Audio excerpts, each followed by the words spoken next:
Hello guys, welcome back. तो इसके पहले दो वीडियो में मैंने ओपैम का डेरिवेशन दे दिया आइडियल इंटीग्रेटर का। सेकेंड वीडियो में मैंने वेवफॉर्म डीप में बताया, एकदम जीरो से इन्फिनिटी लेवल पे बताया। अगर नहीं देखा रहेगा तो प्लीज एक बार देख लो वीडियो। मैंने गेट पॉइंट ऑफ व्यू, मैंने यूनिवर्सिटी पॉइंट ऑफ व्यू, मैंने ईएससी, मैंने बायोफोकल, जो भी स्टूडेंट्स है ना सबके लिए डिप्लोमा वाले भी देख सकते हो। समझ रहे now? Frequency response of ideal integrator, ध्यान से समझना, एकदम जीरो से बताऊंगा। फ्रीक्वेंसी रिस्पॉन्स मतलब तुम्हारा ओपैम का आउटपुट फ्रीक्वेंसी के हिसाब से कैसा रिस्पॉन्स करता है। देखो, मैंने बोला इनपुट का जो फ्रीक्वेंसी है, इनपुट में कुछ तो फ्रीक्वेंसी रहेगा। फ्रीक्वेंसी मतलब समझता हर्ट्ज में रहेगा, 50, 20, 60, 90, 100, वैसा कुछ तो हर्ट्ज रहेगा। अब इनपुट में जो फ्रीक्वेंसी रहेगा उसके अकॉर्डिंग आउटपुट में वेवफॉर्म कैसा बनेगा, समझ रहा है? आउटपुट का ट्रांसफर फंक्शन कैसा आएगा, समझ रहा है? गेन, ठीक है। याद करो, ये आइडियल इंटीग्रेटर है। आइडियल इंटीग्रेटर में ध्यान से समझना, कभी भी सर्किट को एनालाइज करना हो या कोई भी चीज का सर्किट में, सर्किट थ्योरी सीखा रहेगा। सर्किट थ्योरी में अगर सर्किट का एनालाइज करना है तो उसको हम लोग लैप्लास ट्रांसफॉर्म में कन्वर्ट करते हैं। सर मुझे तो कुछ पता नहीं लैप्लास। बच्चा ध्यान से समझ, लैप्लास ट्रांसफॉर्म मतलब क्या होता है? सर्किट का रेजिस्टर हो गया, इंडक्टर हो गया, कैपेसिटर, एंटायर नेटवर्क थ्योरी में यही तीनों कंपोनेंट से खेलते हैं। ओपैम में भी करना है। मैं ट्रांसफॉर्मर वगैरह की बात नहीं कर रहा हूं, मैं सिर्फ ये बता रहा हूं। रेजिस्टर का आर का इंटीग्रेट, देखो आर का लैप्लास ट्रांसफॉर्म क्या होता है? आर होता है, समझ रहे? लैप्लास। अगर इंडक्टर का बोलूंगा तो क्या करने मालूम? एल एस लिखने का। सर एस क्या है? देखो तुम लोग को फ्रीक्वेंसी रिस्पॉन्स ना, तो इनपुट में कंपोनेंट को क्या करना पड़ेगा कि हम लोग को फ्रीक्वेंसी डिपेंडेंट बनाना पड़ेगा। ध्यान से समझो, कंसेप्ट क्या होता है कि इनपुट का कंपोनेंट है ना उसको फ्रीक्वेंसी डिपेंडेंट बनाना पड़ता है। अब ध्यान से समझ बच्चा कि आर इज आर, रजिस्टर कुछ भी फ्रीक्वेंसी आए मैं चेंज नहीं होगा, तो R is what? Independent of frequency. समझ रहा है? एल, एल ध्यान से समझना, अगर तुम लोग को याद होगा तो XL is equal to 2πfl, मतलब इंडक्टर है ना फ्रीक्वेंसी पे डिपेंड करता है। तो यहां पर एल एस लिखने का ना। What about C? सी का याद करो, xc is equal to 1/2πfc, but अगर नहीं पता तो लेट इट बी, लेकिन इसका लैप्लास ट्रांसफॉर्म होता है 1/sc। तो ये चीज पूरा एंटायर लाइफ में याद रखना जब तक जमीन अंदर नहीं आते। समझ रहा है किसके अंदर? यहाँ पर। तो एक चीज क्लियर होगा कि आर का कुछ होता नहीं है, सी का क्या होता है? 1/sc। तो मैं क्या किया, पहले स्टेप नंबर 1 में डायग्राम बनाऊंगा। सेकंड स्टेप में तुम लोग को बता रहा हूँ कि मैं लैप्लास ले रहा हूँ क्योंकि मेरे को फ्रीक्वेंसी रिस्पॉन्स लेने का। तो सी का क्या होगा? 1/sc, आर का कुछ नहीं। ध्यान से अगर और कुछ नोटिस करोगे तो ये कुछ और नहीं, इन्वर्टिंग एम्पलीफायर जैसे ही रिएक्ट कर रहे हैं। अगर देखोगे तो तुम लोग को मालूम पड़ता है, इधर एक रजिस्टर रहता था R1 और इधर रहता था RF। तो अभी RF की जगह पे क्या हो गया? 1/sc। अच्छा, ये चीज क्लियर रखने का, जब भी 1/sc हो गया तो ये ओम में कन्वर्ट हो जाता है। डोंट थिंक ये फैरेड है, क्योंकि कैपेसिटर का यूनिट क्या होता है? कैपेसिटर का यूनिट क्या होता है? कैपेसिटर का यूनिट फैरेड होता है। बट अगर तुम लोग ने उसको फ्रीक्वेंसी में कन्वर्ट कर देता, कोई भी यूनिट हो, अगर इसको देखो मतलब एल को अगर तुम लोग कन्वर्ट करते हो तो एल एस ओम हो जाता है, मतलब समझ रहे तुम लोग? इंपेडेंस में कन्वर्ट हो जाता है। तो यहाँ पर मैं चाहता हूँ कि तुम लोग इंपेडेंस में बताओ, क्योंकि -RF/R1 क्या होता है? इन्वर्टिंग कॉन्फ़िगरेशन होता है। -RF/R1, RF क्या होता है? फीडबैक, और R1 मतलब इनपुट का। तो मैंने अभी यहाँ पर RF नहीं लिख रहा हूँ, मैं Z2 लिख रहा हूँ, समझते हैं? Z2, और यहाँ पर लिखा Z1 ऑफ S। इतना चीज क्लियर रखो। एस क्यों लिख रहा हूं? क्योंकि मैं बता रहा हूं कि यहाँ पर जो मेरा इंपीडेंस है वो फ्रीक्वेंसी डिपेंडेंट है और कुछ नहीं। लेकिन इंपीडेंस का यूनिट क्या हो गया? ओम। इंपीडेंस का यूनिट, इसका तो बाय डिफॉल्ट ओम है, इसका तो कुछ चेंज नहीं होगा क्योंकि तुमने एस लिया ही नहीं। समझ रहे? नाउ पहले क्या था? इसका यूनिट सी लिखा था तो इसका यूनिट क्या था? फैरेड, और एस लिखने के बाद यूनिट क्या हो जाता है? ओम्स। कीप इन माइंड, तुम लोग बहुत तरक्की करोगे अगर ये सब चीज क्लियर कर लोगे। नाउ ट्रांसफर फंक्शन मतलब क्या होता है? Output upon input. Now output क्या है? वी नॉट ऑफ एस, और इनपुट क्या होगा? V in of S.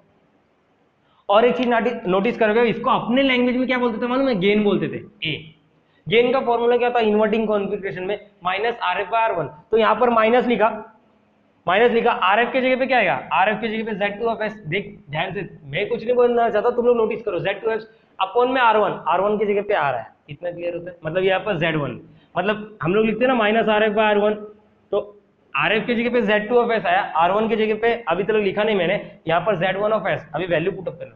समझते हैं? नोटिस करने वाली बात ये है कि जब तुम लोग लैप्लास ट्रांसफॉर्म कन्वर्ट कर देते हैं तो गेन का अलग नाम हो जाता है। उसका नाम क्या मालूम है? सिंपल लैंग्वेज में transfer function, but as per the signal and system, एक सब्जेक्ट है उसमें बोलते हैं सिस्टम का फंक्शन। समझ रहा? System function. तो यहाँ पर अपने को ट्रांसफर फंक्शन समझने का। तो transfer function is equal to what? Output upon input, या फिर गेन बोल दो अपने लैंग्वेज में। और इन्वर्टिंग कॉन्फ़िगरेशन दिख रहा है तुम लोगों को, तो ट्रांसफर फंक्शन यानी इनपुट, आउटपुट अपॉन इनपुट का जो है -Z2 अपॉन Z1। इसको इक्वेशन स्टार दिया, क्यों ऐसा सर, ऐसा मजाक चल रहा है क्या? नहीं बच्चा ध्यान से समझ, Z2 का वैल्यू क्या है? Z2 का वैल्यू 1/SC, कुछ तकलीफ? यहाँ पर देखो Z2 का वैल्यू 1/SC कैसे किया? लैप्लास ट्रांसफॉर्म कन्वर्ट किया, समझ रहे? लैप्लास, पहले बोला सर्किट को एनालाइज करने के लिए लैप्लास लेना पड़ता है। नाउ Z1 का वैल्यू क्या है? इसका तो कुछ चेंज नहीं किया तो R, खुदा ना खास्ता यहाँ पर L होता तो क्या लिखते हैं? LS लिखते हैं, समझ रहा है? ये चीज क्लियर रखने का। और इसका यूनिट क्या हो गया? ओम, इसका यूनिट क्या हो गया? ओम, क्लियर है? नाउ इक्वेशन स्टार बिकम, क्यों इक्वेशन स्टार बिकम? क्योंकि यार तुमने वैल्यू निकाला ना, इसको इसमें फेंकना पड़ेगा। तो देख ध्यान से, ट्रांसफर फंक्शन की जगह पे ट्रांसफर फंक्शन लिखा, इसको छोड़, ये दिखाने के लिए बताया था, समझ? माइनस की जगह पे माइनस लिखा, Z2 की जगह पे क्या लिखा? 1/SC को पकड़ा मैंने और यहाँ पर रख दिया, समझ?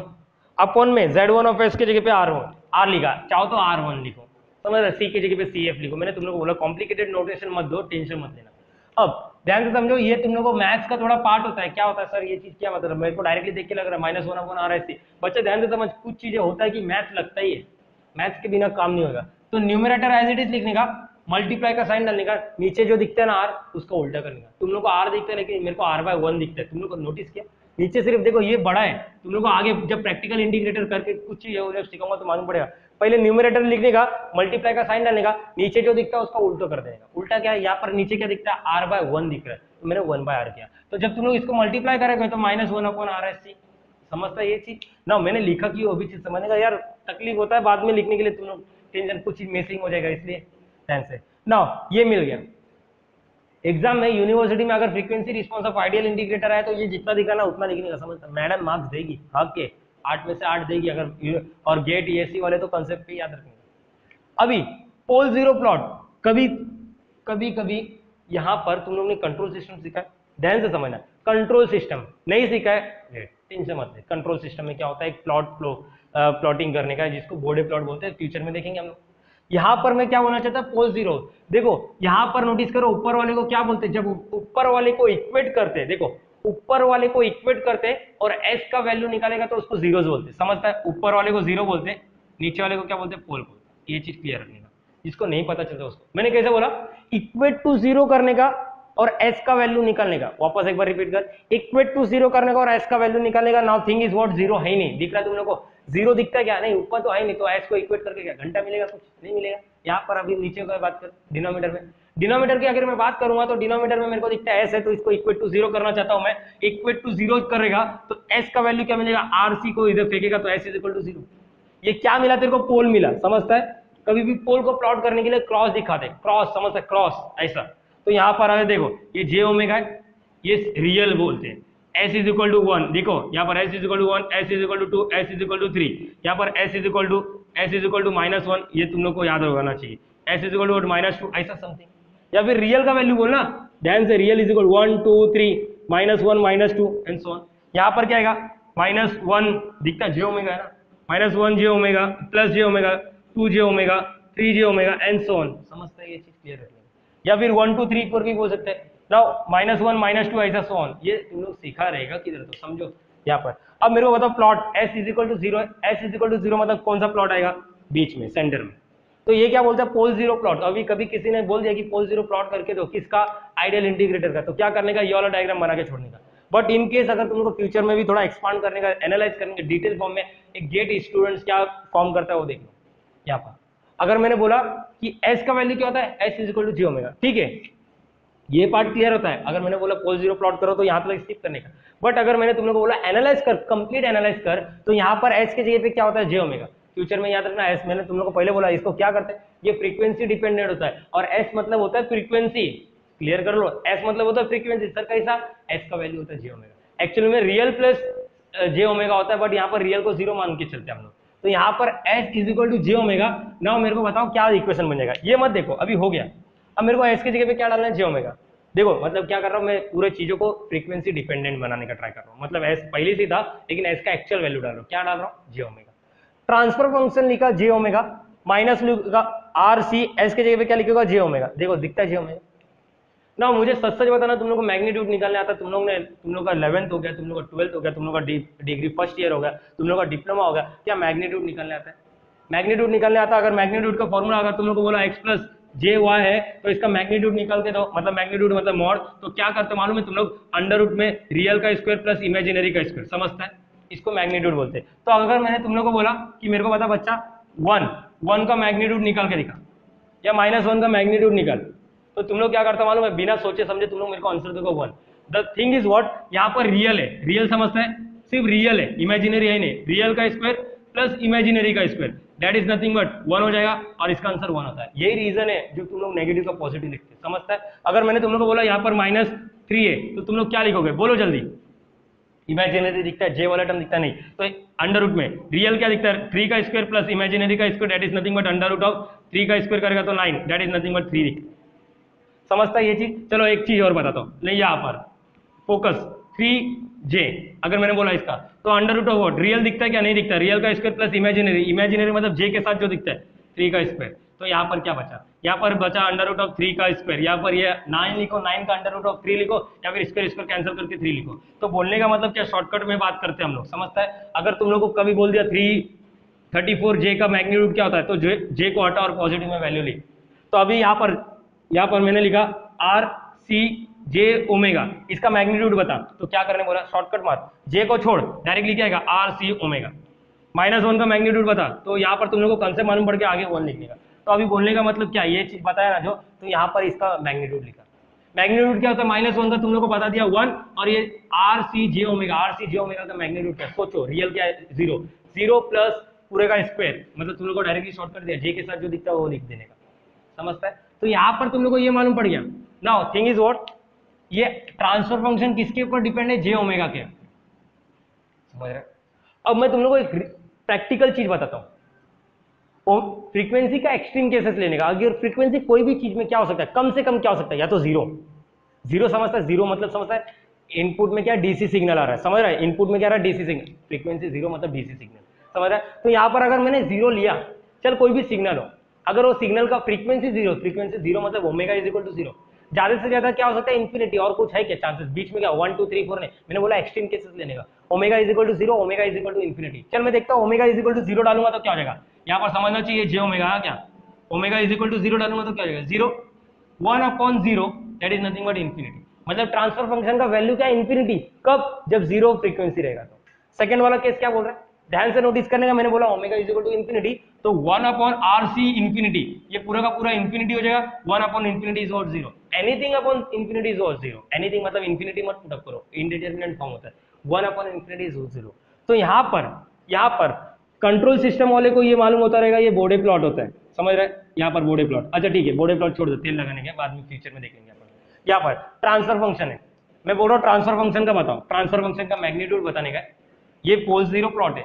यहाँ पर मैं क्या कर रहा हूँ, ट्रांसफर फंक्शन देखो, फ्रीक्वेंसी देखता हूँ, जब मेरा 0 था, देखो ओमेगा इज इक्वल टू 0, तो मैग्नीट्यूड क्या है इन्फिनिटी। अभी इन्फिनिटी मतलब ऊपर देख के बताओ, क्या ऊपर जाओ, ऊपर आसमान में नहीं ना, तो यहाँ पर देखो इन्फिनिटी पे मतलब यहाँ पर टच नहीं दिखा सकते हम लोग, मतलब ये इन्फिनिटी है, दिख रहा है ये इन्फिनिटी है, इसको ऐसे ही प्लॉट करते हैं, एरो मत दिखाओ लेकिन तुम लोगों, और omega is equal to infinity, अभी omega is equal to infinity की तरह वो भी नहीं मालूम, जब नहीं मालूम रहता तो देखो ध्यान से प्यार से, जब तुम लोग इसको पूरे को प्लॉट करोगे ना तो ये ऐसा बनने वाला है, टच मत कर देना, टच कर देगा तो गलत हो जाएगा, क्योंकि यू आर नॉट नोइंग कि इन्फिनिटी कहां पर है, तो इन्फिनिटी की तरह नहीं है, तो यहाँ पर जो तुम लोग को मालूम रहेगा किसी को कि आपने प्लॉट किया कंट्रोल सिस्टम में, तो ओमेगा इज इक्वल टू 0 पे इन्फिनिटी है, और यहाँ पर क्या है, ये ग्राफ देखो कुछ तो अलग दिख रहा है, ये ग्राफ देखो जरा कुछ तो अलग दिख रहा है यहाँ पर ना, ये एक्चुअली मेरा मेन मोटिव क्या था मालूम है तुम लोग को बताने के लिए कि लो पास फिल्टर जैसा एक्ट करना चाहिए इंटीग्रेटर। लो पास फिल्टर का ग्राफ कैसा था मालूम है तुम लोग को, ये यहाँ फिर लो फ्रीक्वेंसी को पास करेगा, हाई फ्रीक्वेंसी को ब्लॉक करेगा, यही होता है ना, समझता है। यहाँ पर लो देखो, लो फ्रीक्वेंसी, ये एफ बोलो या ओमेगा बोलो, लो फ्रीक्वेंसी को यहाँ से यहाँ को पास कर रहा है और इधर से इधर को रिजेक्ट कर रहा है, तो यही लो फ्रीक्वेंसी होता है। तो यहाँ पर क्या दिख रहा है, ये तो दिख रहा नहीं, समझ में नहीं आ रहा क्या कौन सा ग्राफ है। तो ये वाले ग्राफ को जब लो फ्रीक्वेंसी का ग्राफ ऐसा बनना चाहिए था, मैं एक्सपेक्ट कर रहा था, ये लो फ्रीक्वेंसी ऐसा बोलो, देखो ऐसा बोलो, समझता है, ये लो फ्रीक्वेंसी ऐसा बन रहा है क्या, नहीं बन रहा है। तो इसलिए मेरा जो मकसद था कि इंटीग्रेटर को as the low pass filter बनाने के लिए, वो मैं फेल हो गया। फेल होने की वजह से मैं इसको क्या नाम दिया, लो फ्रीक्वेंसी इनस्टेबिलिटी। किसके वजह से हुआ कि देखो omega is equal to infinity तो छोड़, लेकिन ओमेगा इज इक्वल टू 0 तो मेरे पास है ना, फ्रीक्वेंसी तुम लोग इन्फिनिटी नहीं बना सकते, लेकिन ओमेगा फ्रीक्वेंसी 0 बना सकता हो ना, तो 0 पे कुछ तो वैल्यू होना चाहिए, बट मिला नहीं। तो मैंने क्या बोला, भाई ये जो है ना किधर है, इनस्टेबल किधर हुआ, लो फ्रीक्वेंसी पे। लो फ्रीक्वेंसी मतलब ओमेगा इज इक्वल टू 0 पे, लो फ्रीक्वेंसी इनस्टेबिलिटी इसको बोलते हैं, मतलब यही प्रॉब्लम है आइडियल इंटीग्रेटर का, नोटिस कर लो, लो फ्रीक्वेंसी इनस्टेबिलिटी। कभी कभी दिल में ख्याल आता कि इसको दूसरा नाम दे सकता हूँ, हाँ दे सकता, क्या, लो फ्रीक्वेंसी रोल ऑफ, समझ लो। तो यहाँ पर ये हो गया ड्रॉबैक, सबसे इंपॉर्टेंट है ड्रॉबैक, समझ लो। यहाँ पर क्या बोल रहा हूँ, ये ड्रॉबैक होता है कि ओमेगा इज इक्वल टू 0 पे ट्रांसफर फंक्शन क्या इन्फिनिटी, जो मैं बता नहीं सकता, समझ रहे। तो ये प्लॉट यहां तक as a university, as a GATE नहीं बोल सकता, लेकिन एज अ यूनिवर्सिटी यहां तक समझना चाहिए अपने को। But as a gate point of view, जो अगर तुम लोग का कंट्रोल सिस्टम हो चुका है तो यहां पर भी समझ लो क्या होता है। कंट्रोल सिस्टम वाला क्या बोलता है मालूम है, ध्यान से समझने का। कंट्रोल सिस्टम के लिए एक बोडे प्लॉट होता है, बोडे प्लॉट भी एक इक्वेशन होता है, ध्यान से। बोडे प्लॉट के लिए क्या होता है कि यहां पर इसको जब प्लॉट करेगा ना बोडे प्लॉट में, तो तुम लोग को ऐसा दिखेगा, ये क्या होता है -20 डिग्री, जब मैं पर डिकेड। अभी तुम लोग बोलेगा इसके लिए तुम लोग ऐसा एक्सप्रेशन बना सकते हैं, ऐसा एक्सप्रेशन बना सकता है। The thing is what body plot मैंने एक्सप्लेन नहीं किया, लेकिन जब मैं फ्यूचर में एक्सप्लेन करूंगा तो मैं यही कंसेप्ट को वापस बताऊंगा कि ये वाला ग्राफ कैसे है। तो यहाँ पर तुम लोग को लेना देना नहीं है, सिर्फ एक चीज बता देता हूँ, चलो ऊपर से थोड़ा बता देता हूँ कि बॉडी प्लॉट वाला क्या बोलता है मालूम है। बॉडी प्लॉट वाला ये जो रहता है ना ट्रांसफर फंक्शन, यहाँ पर ये डीबी में रहता है, समझ लो डीबी में रहता है, यहाँ पर क्लियर रख लो, रुको डीबी, यहाँ पर सॉरी डीबी नहीं रहता, ये omega is equal to radian per second. क्या गूगल पे सिर्फ यहाँ पर डालो लॉग स्केल कैसा रहता है, लॉग स्केल, समझ रहे, गूगल पे सर्च करेंगे लॉग स्केल, तो तुम लोग को मालूम पड़ेगा ये ग्राफ थोड़ा एंटी की पीस का है। अपन जो बचपन से लेके करते आए ना वो ग्राफ नहीं है, ये थोड़ा अलग ही ग्राफ है। मतलब इधर क्या रहता है, मतलब ये जो एक्स एक्सिस दिखता है ना उसमें तुम लोग को फ्रीक्वेंसी दिखेगा, और फ्रीक्वेंसी दिखेगा जब मैं प्रैक्टिकल इंटीग्रेटर कराऊंगा ना तो यहाँ पर डायरेक्टली बताऊंगा कि कैसे होता है। अब देखो ये ग्राफ आया किसे, सिंपल लैंग्वेज में बात करूंगा। यहाँ पर देखो ध्यान से, ये वाला देखने का, ये तो हो गया फ्रीक्वेंसी रिस्पॉन्स। एस वाला देखने का, बॉडी प्लॉट वाला क्या बोलता है, एस वाला ही देखूंगा, बॉडी प्लॉट वाला चिल्ला के बोलता है एस वाला। यहाँ पर एस वाला देखो, न्यूमरेटर में क्या दिखता है, न्यूमरेटर में 1 दिखता है। जब भी 1 रहेगा तो इसका मैग्नीट्यूड क्या रहेगा मालूम है, इसका मैग्नीट्यूड ये देखो यहाँ पर क्या लिखा, इसको बोला 0 dB, कैसा लिखा 20 लॉग ऑफ 20 लॉग, मतलब समझो यहाँ पर ये जो मैग्नीट्यूड है डीबी में रहता है, डीबी में 20 लॉग ऑफ व्हाट, क्या बोला यहाँ पर ध्यान से समझो, 20 लॉग ऑफ, ये जो दिख रहा है कांस्टेंट, देखो ध्यान से, फ्यूचर में समझेगा जब प्रैक्टिकल इंटीग्रेटर कराऊंगा तो। जब ये रहता है ना ये, इसका 20 लॉग करने का रहता है, 20 लॉग, तो जब करोगे तो 0, तो मतलब इसका वैल्यू क्या है स्टार्टिंग में 0 dB, ये चीज क्लियर रखो। यहाँ पर एक पोल है, एक पोल समझता है एक ही ऐसे, 2 डब्बा रहता ना तो 2 पोल, 3 डब्बा रहता तो 3 पोल, तो यहाँ पर एक ऐसे, इसलिए ये -20 dB आ रहा है। अगर 2h² रहता ना, h² मतलब 2s हो गया तो -40 dB पर डिकेड होता है। अभी यहाँ पर ये मैं कंट्रोल सिस्टम नहीं सीख रहा, बट स्टिल तुम लोग को पता होना चाहिए। तो एक चीज समझना चाहिए क्या, कि अपना ड्रॉबैक क्या निकला, ड्रॉबैक ये निकला कि लो फ्रीक्वेंसी इनस्टेबिलिटी। अगर ये एज अ यूनिवर्सिटी या as a gate point of view, मतलब as a gate point of view देखना चाहो ना, इसी चीज को मैं 2 मिनट में बताऊंगा। कैसा बताऊंगा मालूम मेरा, 2 मिनट में। पहले ये कॉपी कर लो, फिर मैं 2 मिनट वाला कॉन्सेप्ट बताता हूँ तुम लोगों को, पहले ये कॉपी कर लो।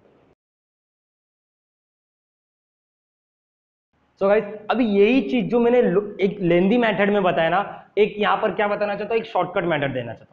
शॉर्टकट मेथड मतलब ये वाला ग्राफ के लिए देखो तुम लोग कितना मगजमारी किया, लैप्लास ट्रांसफॉर्म लिया, वो सब किया, वो सब स्किप यार। गेट एस्पिरेंट क्या होता है, ये यूनिवर्सिटी वाले लिखना पड़ेगा, ये समझ रहे हैं, यहाँ पर ये शॉर्टकट नहीं चलेगा, ध्यान से समझो। अब कोई कोई बुक में लिखा रहता है गेन का फॉर्मूला क्या होता है, -RF/R1। क्यों सर ये -RF/R1, बच्चा ध्यान से देखिएगा तो ये इन्वर्टिंग कॉन्फ़िगरेशन में। और RF मतलब क्या होता है, इधर का रेजिस्टेंस। अभी इधर का रेजिस्टेंस क्या होता है, अरे ध्यान से सोच, ज्यादा मत सोच, लेकिन ध्यान से, कम सोच ज्यादा नहीं। यहाँ पर इसका रेजिस्टेंस क्या होता है, XC। XC समझता है ना, रिएक्टेंस इसका यूनिट क्या होता है, ओम, समझता है ये चीज ले। और इंडक्टर का क्या होता है, XL, समझ रहे हैं। यहाँ पर तुम लोग के लिए लिख के देता हूं, 1/2πfc होता है, FC ये ओम, ये होता है 2πfl, यही मेन फॉर्मूला होता है एक्चुअली, समझ रहे हैं। तो यहाँ पर मैंने RF के जगह पे क्या लिखा है, XC लिखा, और R1 क्या, R1 का कुछ नहीं आता भाई, R1 का कुछ नहीं, R लिखो या R1 लिखो, ठीक है।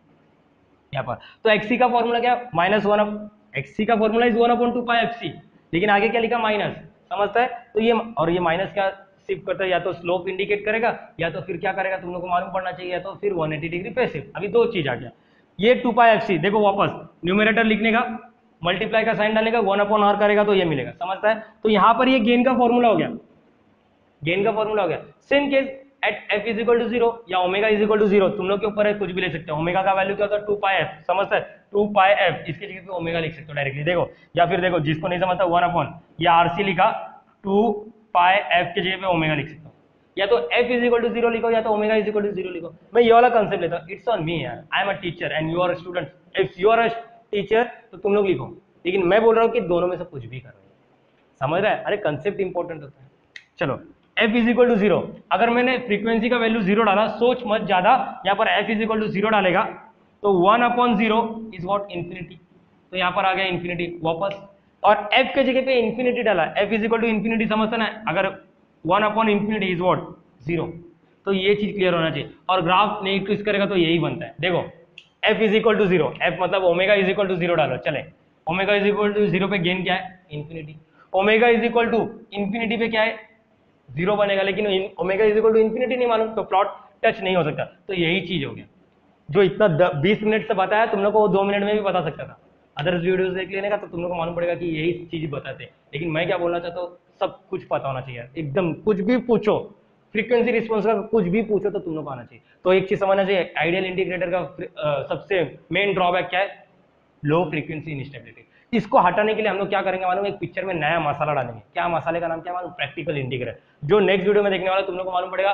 ये जो है ना, इसको आइडियल कैपेसिटर बोलते हैं। मैं फ्यूचर में तुम लोग को बताऊंगा कि प्रैक्टिकल इंटीग्रेटर क्या होता है, समझ रहा है? तो ये वीडियो में वाइंड अप करता हूँ, अभी हम लोग नेक्स्ट वीडियो पे प्रोसीड करेंगे जिसका नाम है practical integrator. Thank you so much.